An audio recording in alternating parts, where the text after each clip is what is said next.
As Revoluções Russas. História do 9º ano da COPELG, professora Elizabeth Zanon. O czar na Rússia. O czar, ele tinha um poder total, porque ele tinha o apoio da igreja, o apoio do exército, o apoio da polícia política e ele era considerado uma autoridade divina. Então ninguém tentava debater sobre qualquer que fosse a decisão tomada pelo czar. E o período czarista é onde os trabalhadores não tinham seus direitos garantidos na prática e habitavam em péssimas residências. Mesmo havendo uma legislação trabalhista, ela não era respeitada pelos patrões ou pelos donos de terras, e não havia a efetiva fiscalização do governo para coibir abusos contra esses trabalhadores. Dessa forma, no campo ou na cidade, os trabalhadores dependiam daqueles que tinham poder político e econômico. O movimento revolucionário de 1917 vai ser um momento em que vão ocorrer mudanças sociais na Rússia e também em outras partes do mundo. Os bolcheviques, que são liderados por Lenin, seriam os responsáveis por retirar do poder os opressores e também exploradores do povo, pretendendo assim acabar com privilégios e desigualdades seculares. Lenin foi o maior responsável na efetivação dessa revolução.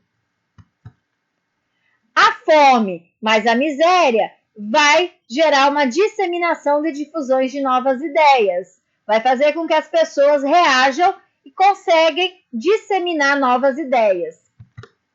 E isso vai levar às consequências da Rússia em participar da Primeira Grande Guerra Mundial. Acontecimentos pré-revolucionários. Após a ascensão dos mencheviques e dos liberais ao poder, a Rússia passou por algumas mudanças, mas ela permaneceu enfrentando problemas econômicos e sociais bem sérios. Os bolcheviques, que se opunham ao czar, também se posicionaram contra o governo provisório russo.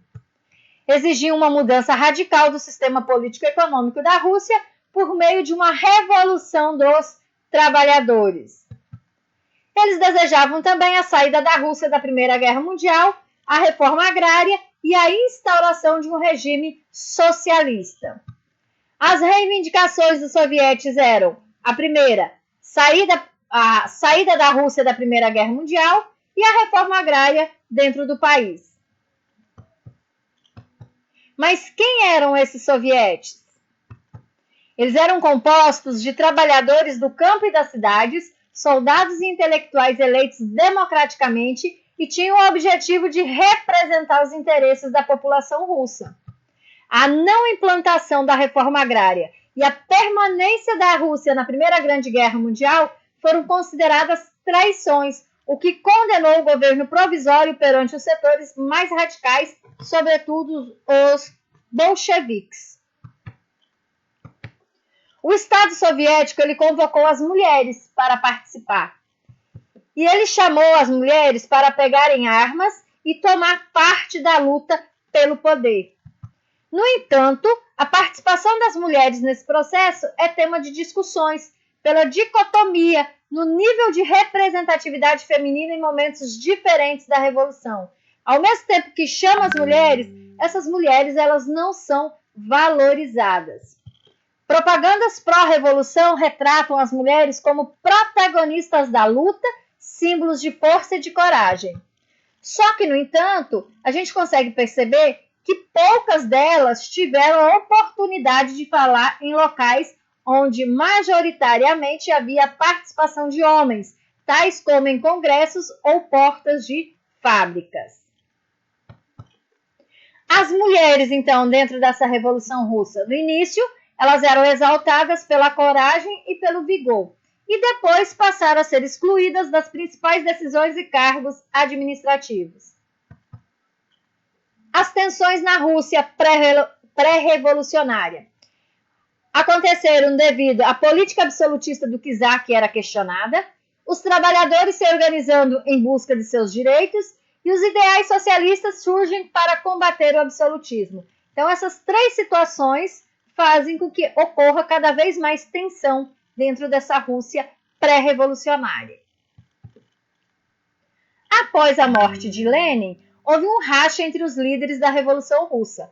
Como contraposição à tese da revolução em um só país, a concepção de revolução permanente, ela continuou sendo defendida por Trotsky, que se tornou o líder do Exército Vermelho.